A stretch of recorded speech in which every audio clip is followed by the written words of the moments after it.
Assalamualaikum warahmatullahi wabarakatuh.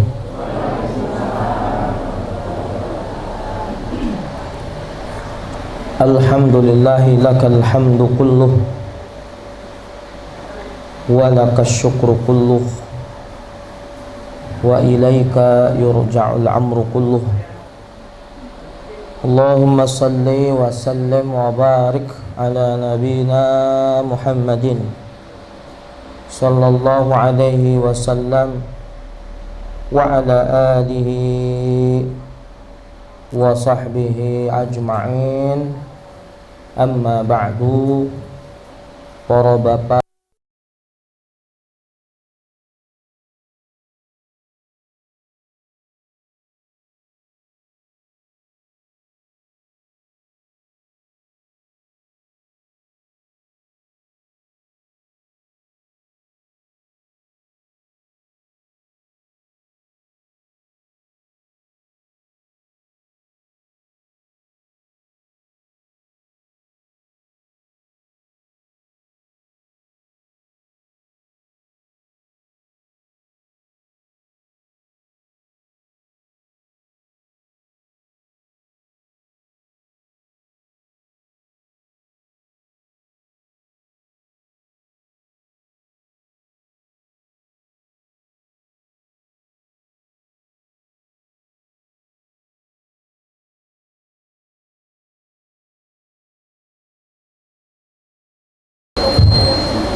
dan kita yang hadir di sini semoga senantiasa diridhoi dan dirahmati oleh Allah Subhanahu wa taala.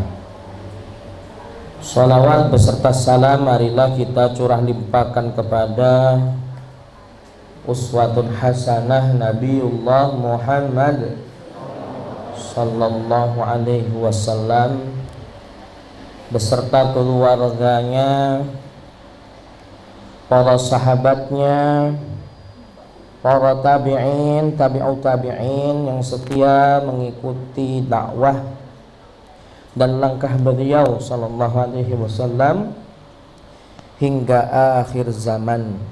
Para bapak, para ibu, para tamu undangan yang dirahmati oleh Allah Subhanahu wa taala. Sehat semua nggih Bapak Ibu nggih? Hujan-hujan tetap semangat Bapak Ibu. Ibu-ibu di belakang nggak ngantuk nggih? Aman. Yang nggak kuat acungkan tangan. Alhamdulillah bisa bertemu bermuajahah. Kami sepertinya yang kedua kalinya mengisi di kajian di rumah almarhumah Ibu Sukini. Ini kedua kalinya. Nah, pada kesempatan kali ini insyaallah kami akan menyampaikan tema memilih teman menjaga iman. Apa? Memilih teman menjaga iman. Prolog dari tema pada malam hari ini, hadirnya Bapak Ibu semua di majelis ini di antara bentuk keberkahan memilih teman. Betul? Coba kalau teman-temannya boten seperti yang di samping kanan kiri panjenengan semua. Kalau teman-temannya di sekelilingnya atau sekitar kita itu tidak seperti yang kita lihat pada hari ini, teman-teman kita, ibu-ibu bondong-bondong dari rumahnya, kemudian majelis ilmu di rumah Allah yarham Ibu Sugini, kemudian bapak-bapak juga dapat undangan kajian, share-sharean kajian, kemudian datang ke majelis ini. Itu diantara dari nikmatnya memilih teman. Dan mestinya ketika kita memilih teman yang saleh salihah, Maka teman yang setiap harinya, setiap saatnya, setiap waktunya itu akan menjaga iman kita. Beda kalau memilih teman yang Masya Allah, teman yang terbaik dan teman yang setiap hari mendampingi kita, khususnya bapak-bapak, ibu-ibu atau yang sudah menikah adalah suami dan istri. Betul? Bayangkan baru melek ketemu suaminya, baru melek ketemu istrinya, mau merem ngelihat suami, ngelihat istrinya. Itu bayangkan kalau setiap harinya ketemu dengan orang yang teman sehidup sesurga yang tidak soleh solihah, itu mestinya akan saling mewarnai. Fassalihatu qanitatun hafizatun lil ghaibi mimma hafizallah. Orang yang mampu, orang yang solih dengan solihat, orang yang solih dengan solihat, hafid dengan hafizat, orang yang bertakwa dengan orang yang bertakwa, orang yang menjaga dengan orang yang menjaga, itu akan sama-sama mempengaruhi. Betul? Masya Allah. Tapi kebalikannya, kalau teman sehidup sesurga, maka kami sampaikan, jangan sehidup semati. Nanti pas hidup udah mati selesai Pak,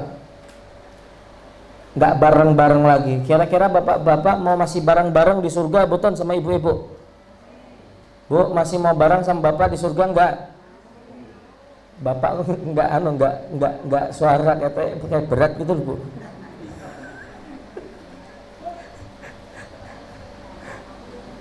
Pak, masih mau bareng sama ibu di surga nggak Pak? Masya Allah, ini buatan ada tekanan nggih, buatan nggih.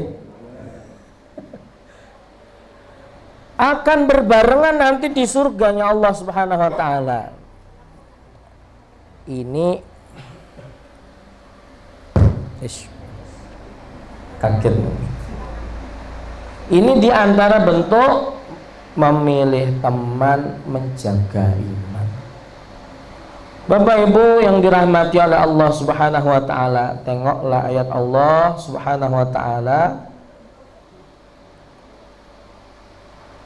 Allah taala berfirman dalam Al-Qur'an surah Al-Furqan ayat ke-27. Bunyinya, wa yawma ya'addu dhalimu ala yadayhi yaqulu ya laitani ittakhadtu ma'ar rasuli sabila ya wailata laitani lam attakhidh fulanan khalila. Nanti bisa dilihat di rumah, surah Al-Furqan ayat ke-27 sampai 28. Apa bunyinya? Wa yauma ya'addu dhalimu ala yadayhi, dan ingatlah pada hari ketika orang zalim menggigit kedua tangannya, kedua jarinya.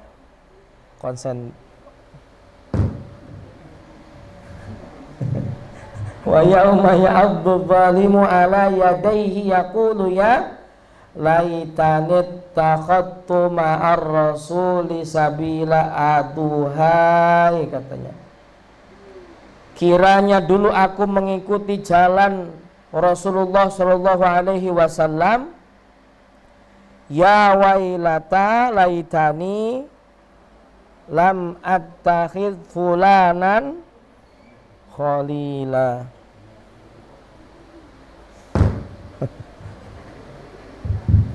Cik. Kalau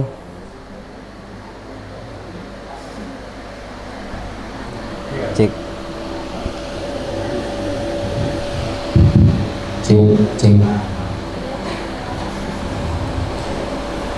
Kalau jamaah Masjid Al Barokah Seliran itu pernah dengar ceramah kami tentang speaker. Masih ingat Pak? Ibu masih ingat betul? Masih ingat ada yang pernah dengar ceramah kami di Masjid Al Barokah Seliran tentang speaker? Masih tidak ingat?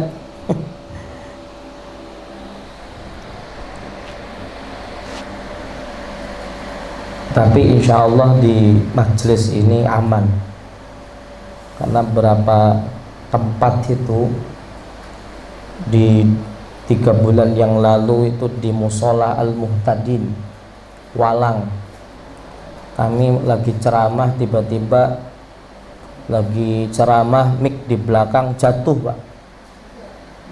Itu kira-kira cek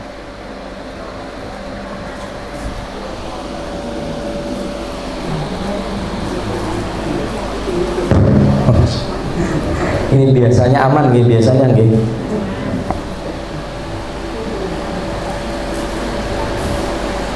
Tiba-tiba mic di belakang kami jatuh, tidak ada angin, tidak ada apa.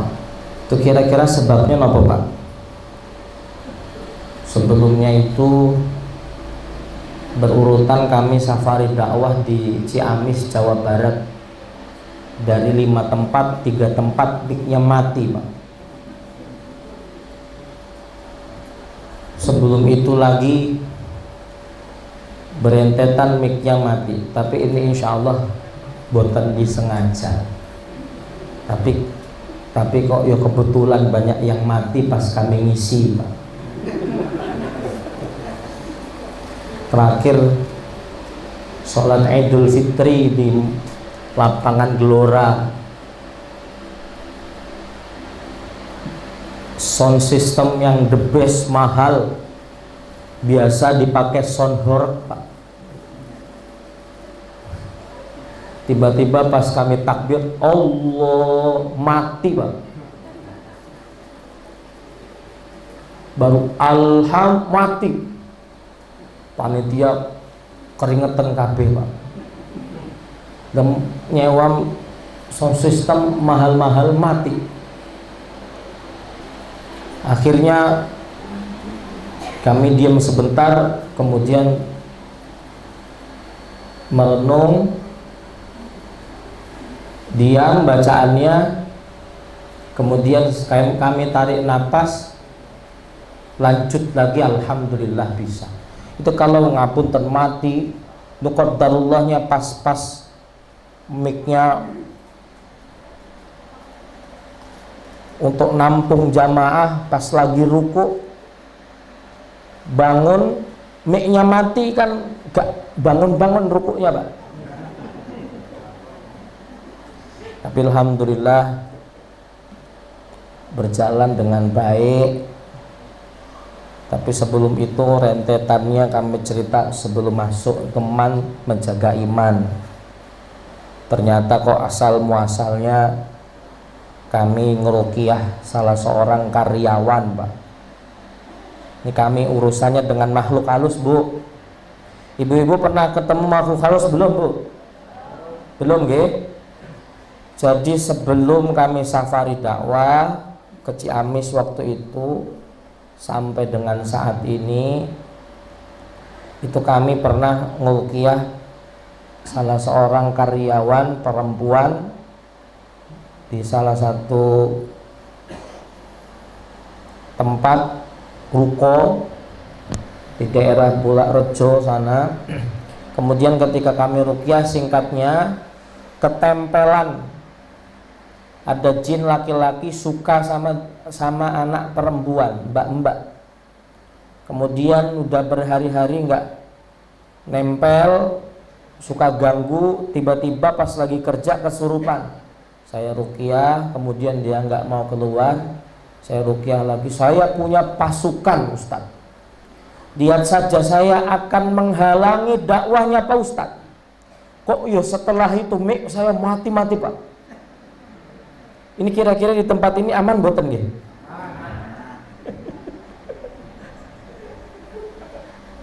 Kira-kira kalau ada makhluk halus di sini, ketemu makhluk halus, ketemu setan, ketemu jin. Kalau Umar bin Khattab kan jin ketemu Umar bin Khattab lari. Kalau kita ketemu jin pripun?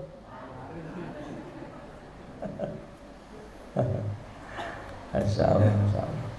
Nggih. Alhamdulillah ini nggih. Sehabis disinggung kok boten anu nggih. Boten mati-mati insyaallah sampai akhir. Allahumma amin. Wa yawma ya'addu adh-dhalimu 'ala yadayhi yaqulu ya laitani ittakhadtu ma'ar rasuli sabila. Ya wailata laitani lam attakhidh fulanan khalila.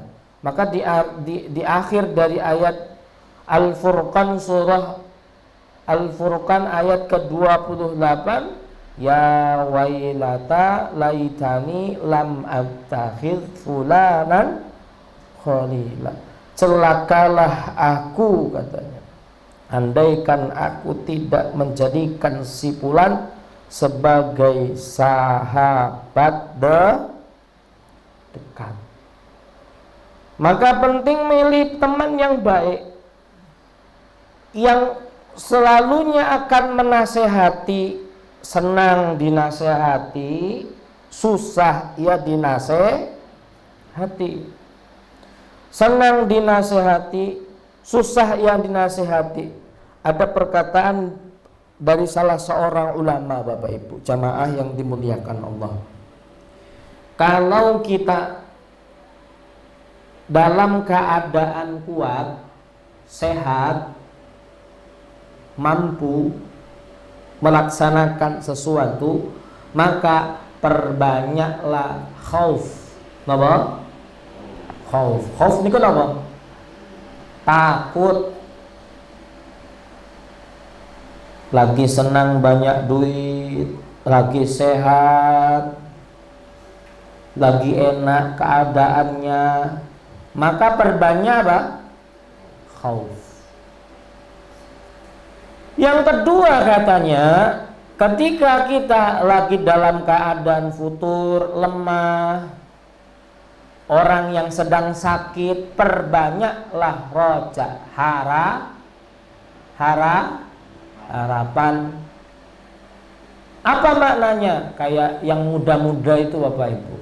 Anak-anak muda ini yang lagi sehat, yang sehat itu perbanyak khauf.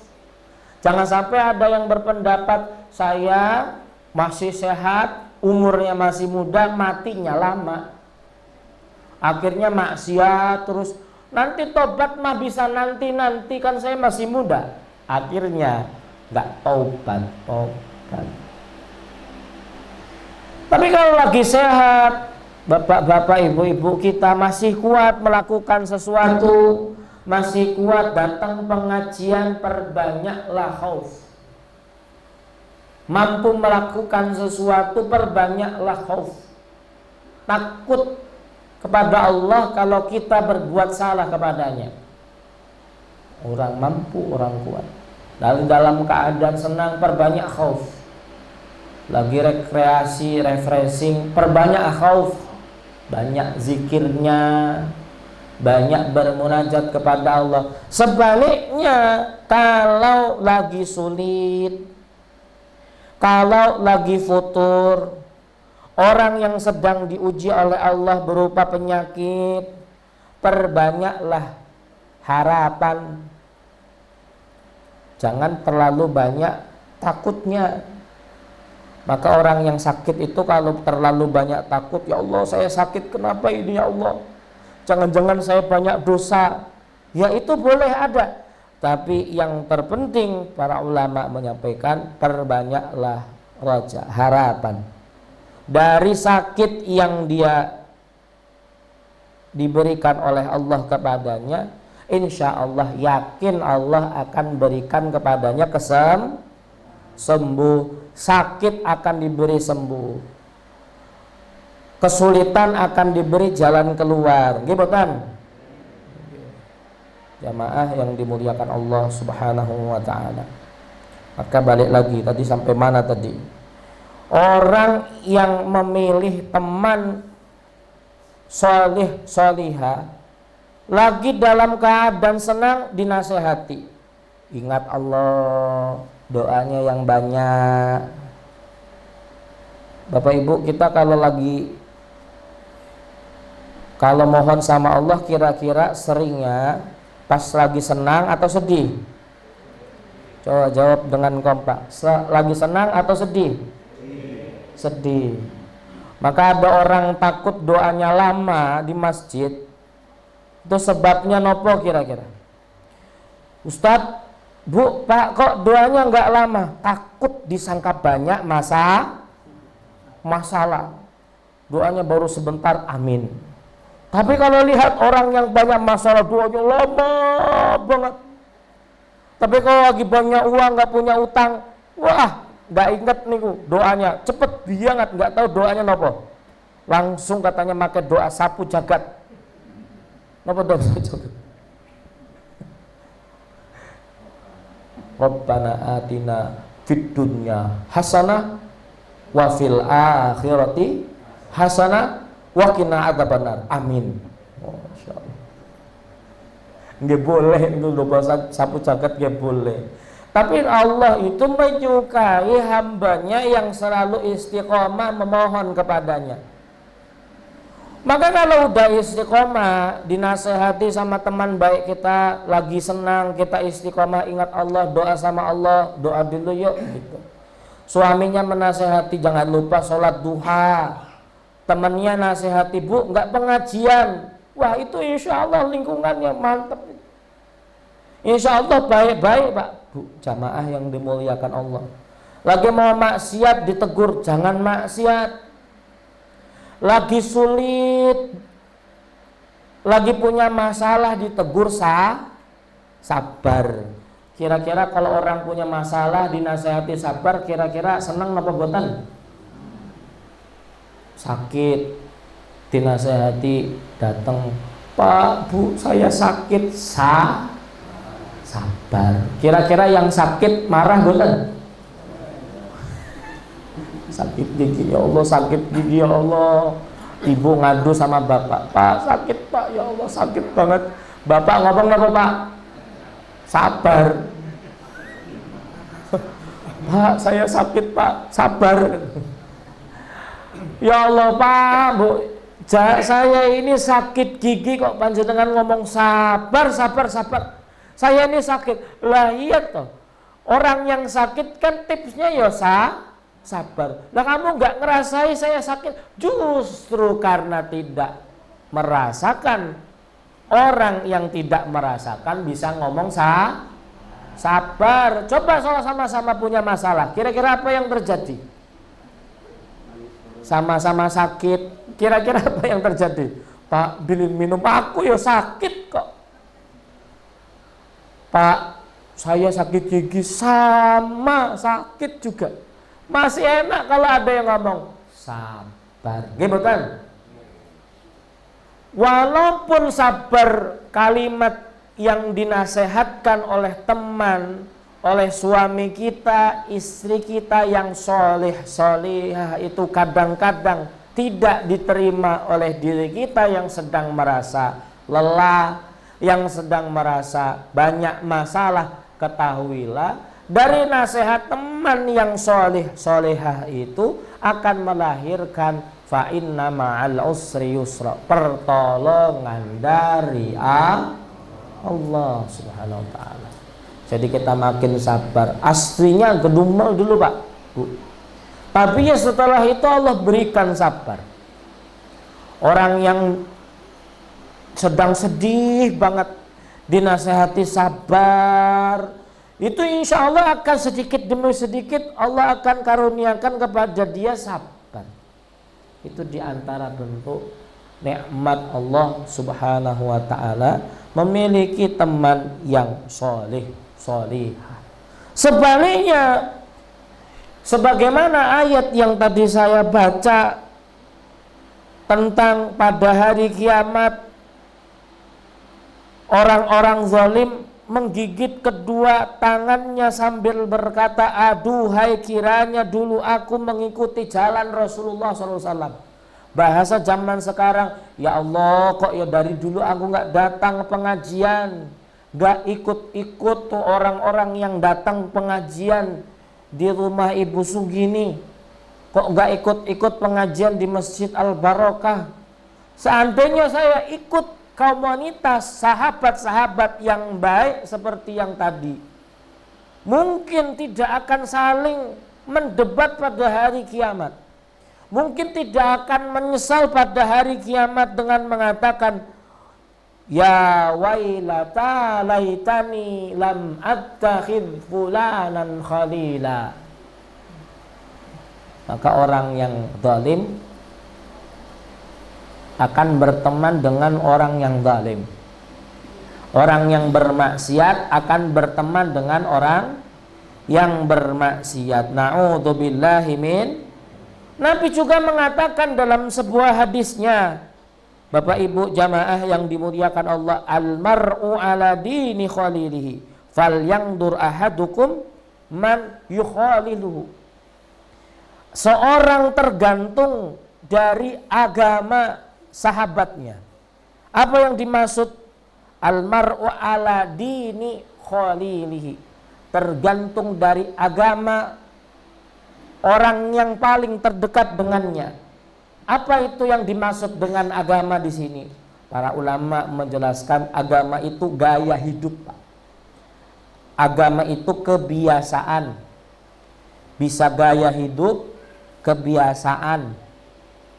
Maksud dari agama di sini gaya hidup, kebiasaan, teman terdekatnya. Orang yang korupsi, temannya korupsi, lambat laun akan dapat mempengaruhi dia.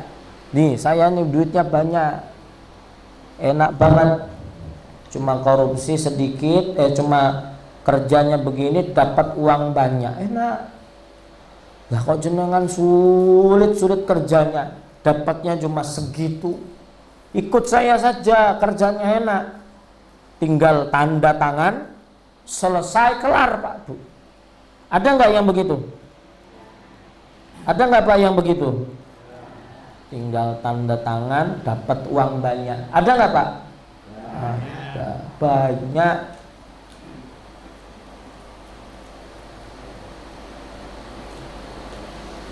Yang korupsi itu kan gajinya, masya Allah. Itu kan kurang apa? Apa kurang kan gitu?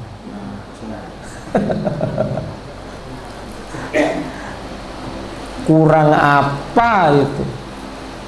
Mungkin kalau istrinya misalkan sholihah, lambat laun kalau suaminya begitu, lambat laun dikasih uang belanja dari hasil korupsi.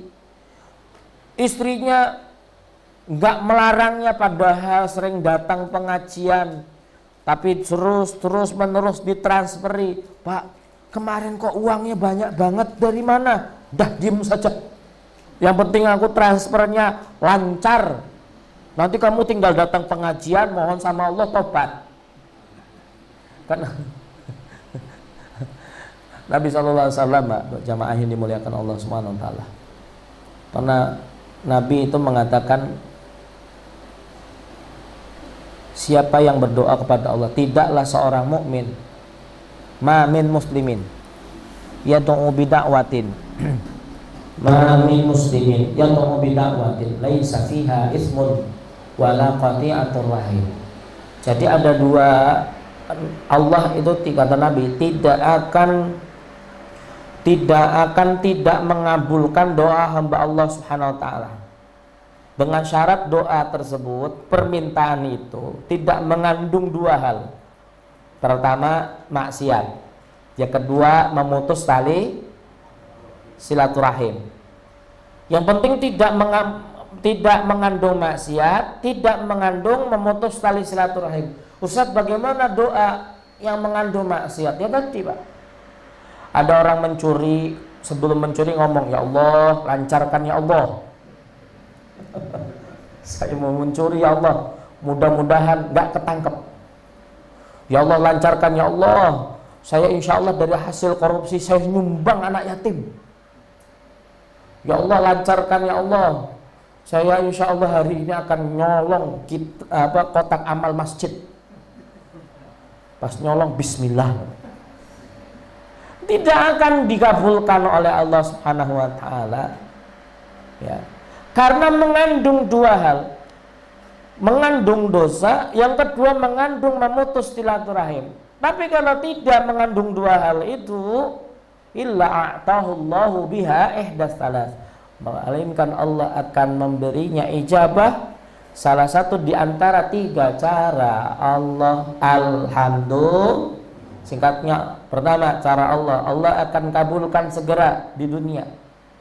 Orang minta dikabulkan doanya, dia berdoa kepada Allah Subhanahu wa taala, minta harta, dicukupkan rezekinya, dikabulkan oleh Allah di dunia. Alhamdulillah. Tapi kalau tidak, mungkin cara yang kedua. Cara yang kedua apa?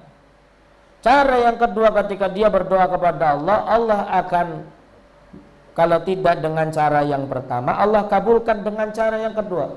Allah simpan doanya, Allah berikan di akhirat kelak sebagai amal soleh, amal ibadah yang akan menjadi pemberat timbangan kebaikannya. Alhamdulillah. Kalau tidak cara yang kedua, kata Nabi Shallallahu Alaihi Wasallam, ya cara yang ketiga, Allah ganti dengan cara Allah hindarkan baginya musibah. Cara yang pertama Allah segerakan, cara yang kedua Allah ganti di akhirat, cara yang ketiga Allah ganti dengan dihindarkan dari musibah yang sebanding dengan doa yang dipanjatkan. Kira-kira kalau kita mohon sama Allah, milih cara yang pertama, cara yang kedua, atau cara yang ketiga? Pak Bu, milih yang segera dikabulkan, ditunda di akhirat, atau cara yang ketiga, dijauhkan dari musibah atau mara bahaya? Cara yang pertama, cara yang kedua, atau cara yang ketiga? Kok pada bingung Pak Bungi? Pertama, kedua, apa ketiga Pak? Yang terbaik. Pertama, kedua, ketiga, semuanya Masya Allah menggiurkan semuanya. Bagaimana tidak menggiurkan? Yang pertama Allah kabulkan segera. Itu diantara persepsi yang banyak terjadi di kalangan kita. Kalau doa sama Allah, kalau nggak dikabulkan segera, ya nggak dikabulkan. Padahal mungkin kalau tidak cara yang pertama, cara yang kedua. Cara yang kedua Allah tunda, Allah berikan di akhirat kelak. Jadi doanya dijadikan pahala kebaikan. Kalau tidak cara yang kedua, cara yang ketiga, Bapak Ibu jamaah yang dimuliakan Allah. Cara yang ketiga apa? Allah hindarkan darinya musibah yang sebanding dengan doa yang dipanjatkan kepada Allah Subhanahu wa taala. Pertama, kedua, ketiga itu sangat luar biasa. Maka maknanya Pak, perbanyak doa sama Allah, ingat sama Allah, jangan pada saat senang, susah saja doa sama Allah. Pas lagi senang doa, apalagi pas lagi susah atau sulit. Yang dapat menasehati kita, gaya hidup kita, ingat sama Allah pada saat senang atau sulit, itu ingat sama Allah, itu adalah teman, itu adalah orang yang ada di sekeliling kita, termasuk gaya hidup. Lambat laun Bapak Ibu jamaah yang dimuliakan Allah Subhanahu wa taala, kalau kita bergaul selalu melihat hal-hal yang mungkin tidak islami atau gaya hidup orang yang kita lihat, bahasa kerennya fans, ngefans orang yang tidak Islami lambat laun akan meniru perilaku gaya hidupnya dia. Ustadz, saya nggak berteman kok sama dia, tapi cuma ngefans. Ada nggak yang begitu? Saya nggak berteman sama ini kok, artis ini, tapi saya cuma ngefans saja, ngefans, mengidolakan saja. Saya cuma senang saja sama artis ini, senangnya sampai saya bawa tidur fotonya Pak Ustadz. Setiap kali ada di TV saya lihatin, setiap kali gayanya saya ikuti, cara bicaranya saya ikuti. Itu akan terbawa gaya hidupnya, gaya perilakunya, walaupun tidak berteman. Maka nggih, masya Allah, sudah. Sebaik-baiknya uswatun hasanatun adalah Rasulullah. Orang-orang soleh, para sahabat, bapak dan ibu yang soleh, solihah. Bapak ibu yang dimuliakan Allah Subhanahu wa ta'ala. Bahkan ulama, salah seorang ulama bernama Al-Imam Ibnu Qayyim mengatakan a'dhamu ni'matin yan'amullahu biha 'alal 'abdi fid dunya au aywafiqahu li sahibihi as-salihin. Nikmat terbesar, kata Al-Imam Ibnu Qayyim, yang akan Allah berikan kepada seorang hamba di dunia adalah Allah menunjukkan kepadanya persahabatan dengan orang-orang soleh. Jadi nikmat di dunia, kata Al-Imam Ibnu Qayyim, adalah dekat dengan orang soleh. Dekat dengan orang soleh di sekeliling kita. Setuman orang soleh itu beda, Pak. Hadirnya orang soleh di tengah-tengah kita, insya Allah beda di kehidupan kita. Semangat kita. Orang yang maksiat nyetrum maksiatnya, orang yang taat nyetrum ketaatannya. Maka berbanyaklah dekat dengan orang yang taat, mesti akan perbanyak kita taatnya kepada Allah SWT. Sama seperti kami masih santri, Bapak Ibu. Jadi kalau kami santri baca Quran, semangat, jadiain kopi di depannya, Pak. Kopi, habis kopi ganti teh manis, gak tanggung-tanggung, sediakan apa? Puhung, kacang godok. Kemudian bismillah, buka lembaran Quran, niat ngaji, ngafalin. Tiba-tiba ada samping kanan kiri kita yang ngantuk, kira-kira tertular boten? Pertama, ngapa tuh ngantuk-ngantuk? Coba wudu. Atau ini loh, bawa teh manis atau kopi sama kayak saya. Tapi yang teman kita di samping tetap tidak mau ngapa-ngapain, tetap dengan ngantuknya. Kita sambil kesel ngomong, saya nggak bakal ngantuk ini. Insya Allah ada kopi ini. Baru tahu, Bismillahirrahmanirrahim, minum kopinya.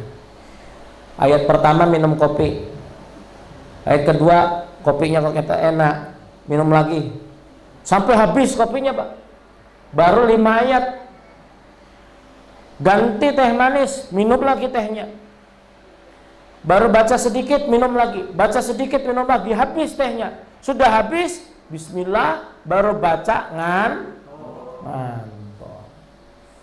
Jadi ini nular, yang kanan ngantuk, yang kiri ngantuk, tentulah sama-sama ngantuk. Ngantuk berarti nular boten, Bu? Yang di samping kanan kiri ada yang ngantuk boten? Alhamdulillah. Majelis ilmu, ada yang orang tuh masya Allah di rumah sakit dia dirawat karena nggak bisa tidur, Pak. Dirawat di rumah sakit karena nggak bisa tidur, insomnia. tapi dia mungkin nggak ngerasakan. Kalau mau tidurnya cepat, datang bapak-bapak mau tidurnya cepat, datang sholat baru assalamualaikum, langsung balik kanan, bubar jalan. Jamaah yang dimuliakan Allah Subhanahu wa taala. Itu kata Al-Imam Ibnu Qayyim. Yang kedua kata Al-Imam Syafi'i, sahibu ahlut tuqa kana lil ula, bertemanlah dengan orang yang bertakwa, niscaya engkau meraih kemuliaan. Bertemanlah dengan orang yang takwa, kita akan mulia di mata Allah, di mata hambanya. Tapi kalau berteman dengan orang yang ahli maksiat, Ustaz, ada tetangga saya berteman dengan orang yang kayaknya level status sosialnya tinggi Pak Ustaz, tapi kok di belakangnya dia korupsi, tapi kayak dia dimuliakan banget. Akhirnya banyak tetangganya, kerabat-kerabatnya dekat-dekat dengannya. Ketahuilah, ada saatnya Allah akan menghinakannya di saat waktu yang tepat, dan itu lebih menyakitkan. Na'udzubillahi min.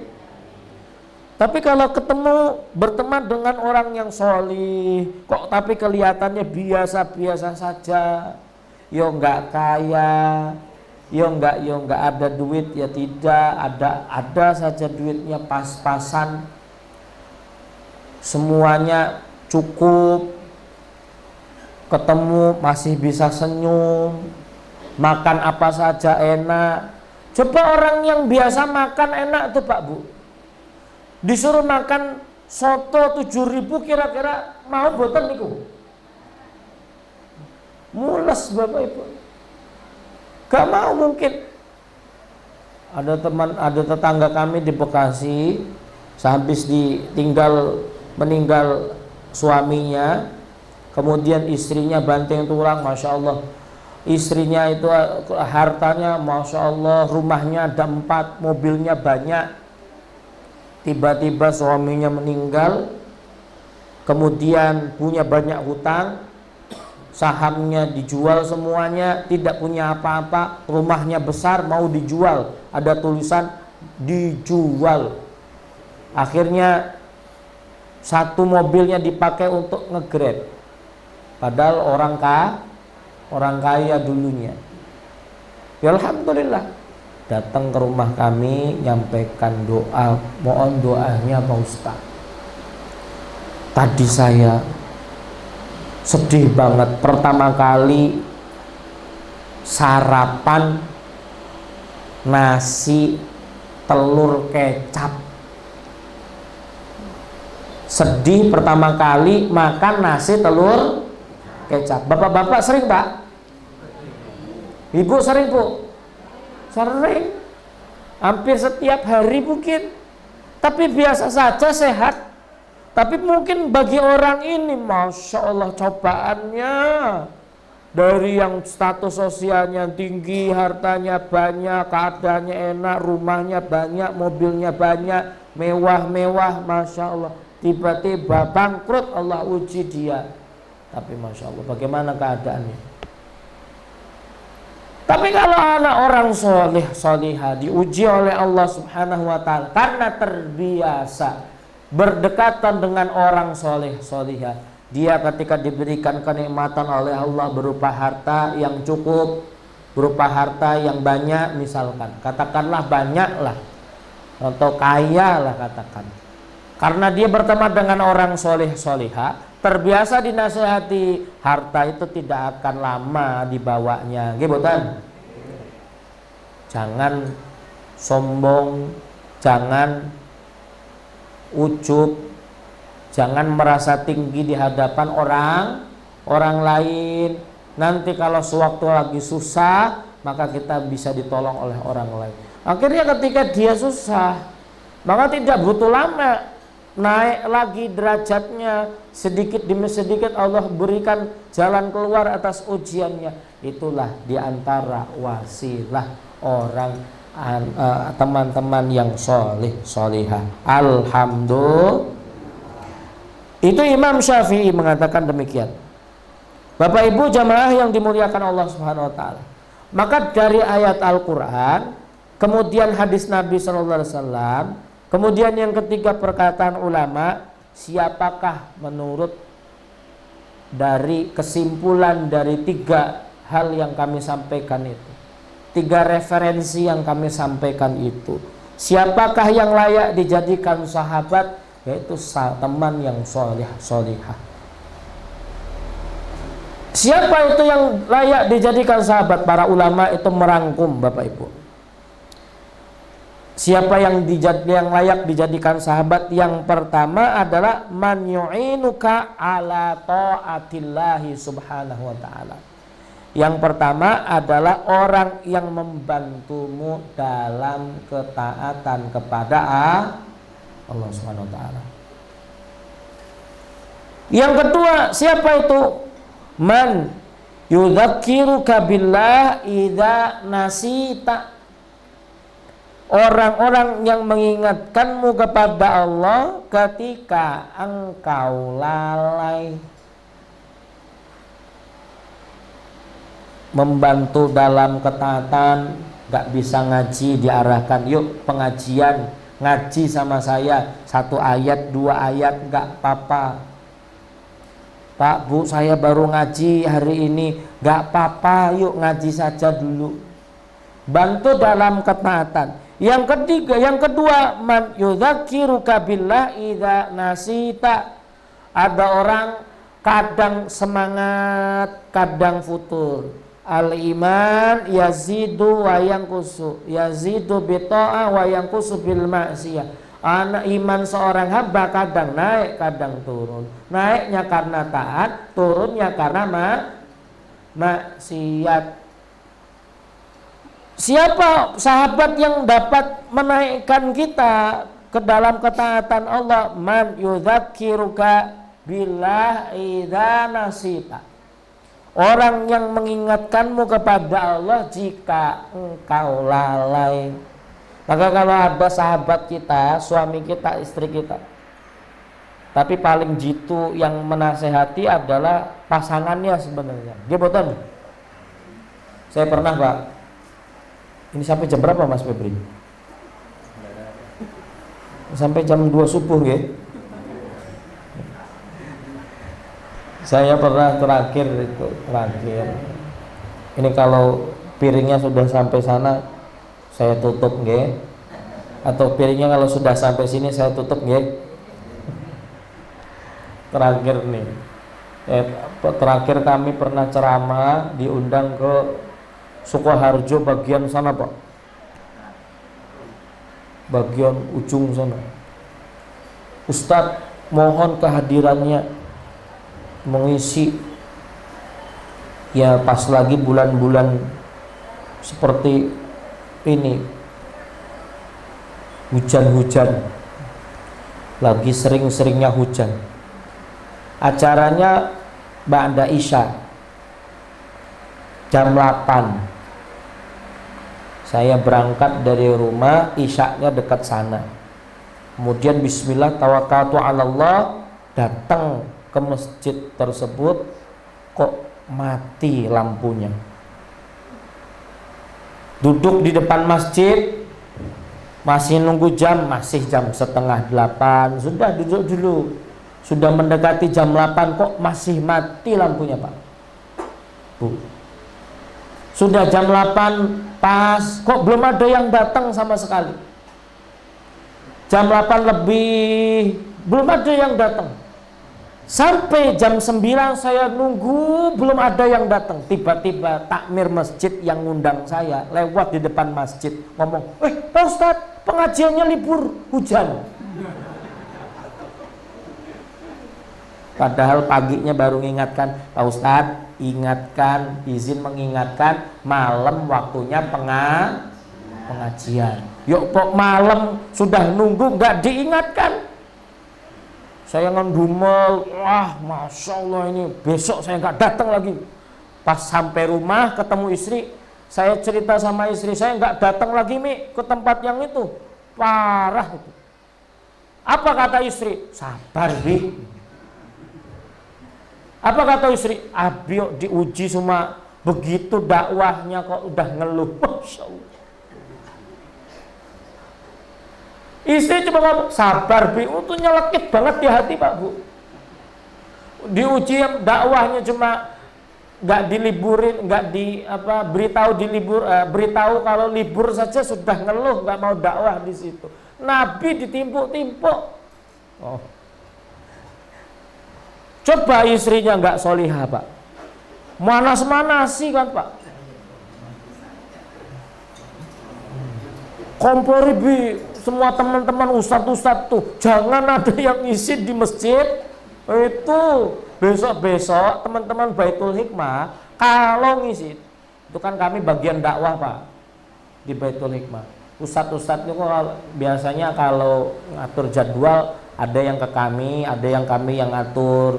Bisa saja kalau misal masjid itu minta lagi Ustadz Baitul Hikmah, saya jawab nggak bisa, sudah penuh gitu. Sudah penuh nggak bisa gitu. Atau pas lagi ada jadwalnya ganti yang kosong minta ustadz nggak bisa, atau minta kami Pak Ustadz mohon ngisi, nggak bisa padahal kosong. Tapi tidak seperti itu terbukti sampai sekarang. Alhamdulillah saya masih istiqomah ngisi di tempat tersebut. Alhamdulillah. Coba Bapak Ibu jamaah yang dimuliakan Allah SWT. Itu yang kedua, ini ada 7. Yang ketiga, man yastar ainaka wa yahfud sirraka, orang yang menjaga rahasiamu dan menutupi aibmu. Cari teman yang menjaga rahasiamu, yang menutupi aibmu. Orang yang pandai menjaga rahasia, pandai menutupi aib. Bahaya kalau berteman dengan tukang gosip. Ibu-ibu tahu tukang gosip enggak? Tahu enggak tukang gosip? Tukang gosip itu Masya Allah bahaya. Waspada. Kemudian yang keempat, orang yang menunjukimu kepada kebaikan dan mencegah kepada keburukan. Ad-dinu an-nasihah, sebagaimana hadis Nabi SAW, agama itu adalah nasihat. Monggo yang sudah dapat silahkan dinikmati dulu Bapak Ibu sambil mendengarkan. Yang kelima, yang terakhir, para ulama menyampaikan man hubbahu laka fillah wa laisa lidunya, orang yang mencintaimu karena Allah wa laisa lidunya, bukan karena dunianya. Orang mencintaimu karena Allah. Orang yang dekat dengan kita itu karena Allah Subhanahu wa taala, bukan karena ada apanya. Yang muda-muda ini harus diwaspadai. Cinta itu harus karena Allah, bukan karena ada apanya. Kamu punya apa? Kamu bawa apa? Kamu miliki apa? Kan gitu. Yang penting karena Allah, nanti Allah akan cukupkan insya Allah Subhanahu wa ta'ala. Bapak Ibu jamaah yang dimuliakan Allah Subhanahu wa ta'ala, ini materi kami tentang memilih teman, menjaga iman. Semoga dari materi yang kami sampaikan pada kesempatan kali ini menambah keberkahan dan menambah semangat Bapak Ibu semua. Allahumma. Kalau boleh jujur, tadi pada maghrib kami demam Bapak Ibu. Sore sampai maghrib tadi kami demam. Sudah mau ngechat Mas Febri, saya izin mundur lagi, izin mundur lagi, izin mundur lagi. Pada maghrib kemudian kami istirahat, tidur, minum obat. Isya datang, alhamdulillah sembuh. Alhamdulillah. Jalan dari rumah, kemudian naik mobil, keleyeng-keleyeng lagi, masuk majelis ini, semangat jadi sembuh. Alhamdulillah. Ini kan diantara bentuk keberkahan berteman dengan Bapak Ibu semua, berada di tengah Bapak Ibu semua. Semoga kita senantiasa diberikan kesehatan, keberkahan, hajat-hajatnya dikabulkan oleh Allah Subhanahu wa taala. Istri dan suami istri menjadi insan yang saleh, salihah, yang senantiasa menguatkan iman kita, dan semoga dikumpulkan di dunia dalam keadaan baik, dikumpulkan di akhirat juga dalam keadaan baik. Allahumma. Terakhir sebelum kami tutup, tadi diminta untuk mendoakan istri dari kakak Mas Febri, kakaknya Mas Febri, Pak Heri, istri dari Pak Heri. Sering hadir di sini, biasa ikut di kajian ini. Rumahnya di Klaten, di Ceper. Kami dulu dekat dengan beliau semasa kami ditugaskan di Cawas.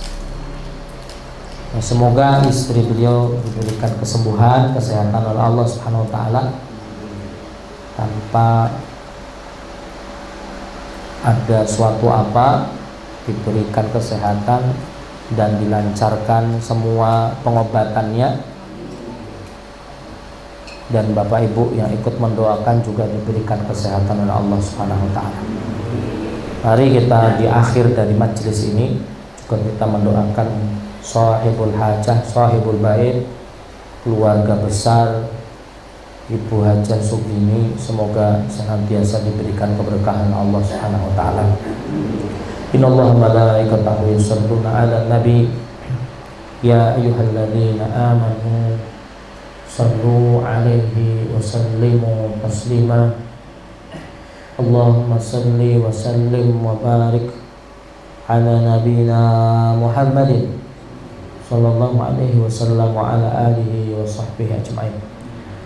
Allahumma ighfir lil mu'minina wal mu'minat wal muslimina wal muslimat al ahya'i minhum wal amwat innaka sami'un qaribun mujibu da'wat ya qadiyal hajat. Allahumma ighfir lana dhunubana wa liwalidina wa li jama'il muslimin. Allahumma ighfir lana dhunubana wa israfana fi amrina wa tsabbit aqdamana wa ansurna 'alal qaumil kafirin. Allahumma rabban nas adhibil ba's ishfi anta syafi' la shifaa illa shifaa'uk shifaa'an la yughadiru saqama shifaa'an ajilan ya arhamar rahimin. La tada' lana fi majlisina hadha dhanban illa ghafartah wa la hamman illa farajtah wa la daynan illa qadaitah wa la maridan illa syafaitah wa afaitah wa la maridan illa syafaitah wa afaitah wa la hajatan min hawaiji dunya illa qadaitaha wa yassartaha bi rahmatika ya arhamar rahimin. Ya Allah, kami mohon kepada Engkau ya arhamar rahimin, kabulkanlah setiap hajat dari hamba-hamba Allah yang hadir di kesempatan kali ini. Ampunilah dosa kami, dosa kedua orang tua kami, dosa suami kami, istri kami, anak-anak kami ya arhamar rahimin. Ampunilah dosa-dosa kami semua ya arhamar rahimin. Ya arhamar rahimin, kalau ada di antara jamaah yang hadir di kesempatan kali ini punya hajat-hajat yang setiap kali dipanjatkan kepada Engkau ya arhamar rahimin, kabulkanlah hajat-hajatnya, ijabahlah hajat-hajatnya ya arhamar rahimin. Ada yang punya hutang, lunaskan hutangnya. Ada yang punya anak solih solihah, anak perempuan laki-laki, jadikanlah anak perempuan dan laki-laki anak yang solih solihah. Yang sakit keluarganya atau dirinya, sembuhkan penyakitnya. Yang sedang punya masalah, ya Allah berikan jalan keluar atas masalahnya. Wala hajatan min hawaij dunya illa qadaitaha wa yassartaha bi rahmatika ya arhamar rahimin. Hajat-hajat yang tidak dipanjatkan, yang tidak disebutkan oleh kami, tapi ada di dalam doa Bapak Ibu yang hadir di kesempatan kali ini. Ya arhamar rahimin, kami mohon kabulkan hajat-hajatnya, kabulkanlah permohonan-permohonannya, kabulkanlah setiap untayan doa yang dipanjatkan kepada Engkau ya arhamar rahimin. Allahumma ja'al jam'ana hadza jam'an marhuma wa tafarruqana min ba'dihi tafarruqan ma'suma maimuna. Ya arhamar rahimin, kami mohon kepada Engkau, gabungkanlah kami di dunia dengan orang soleh, orang-orang yang soleh solihah.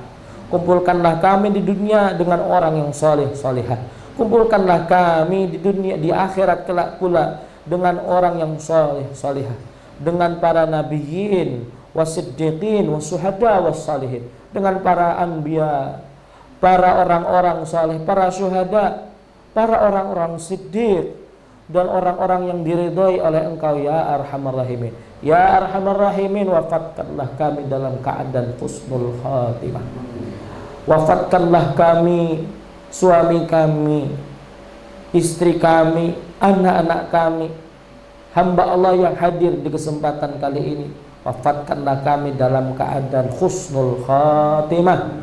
Wafatkanlah kami dalam keadaan husnul khatimah, berteman dengan orang yang soleh solihah. Wafatkanlah kami dalam keadaan istiqamah talabul ilmi. Wafatkanlah kami dalam keadaan istiqamah ibadah kepada Engkau ya arhamar rahimin. Rabbana atina fid dunya hasanah wa fil akhirati hasanah wa qina adzabannar wa qina adzabannar. Wa sallallahu ala nabiyyina Muhammadin wa ala alihi wa sahbihi wasallama tasliman katsira. Alhamdulillahi rabbil alamin. Assalamualaikum warahmatullahi wabarakatuh.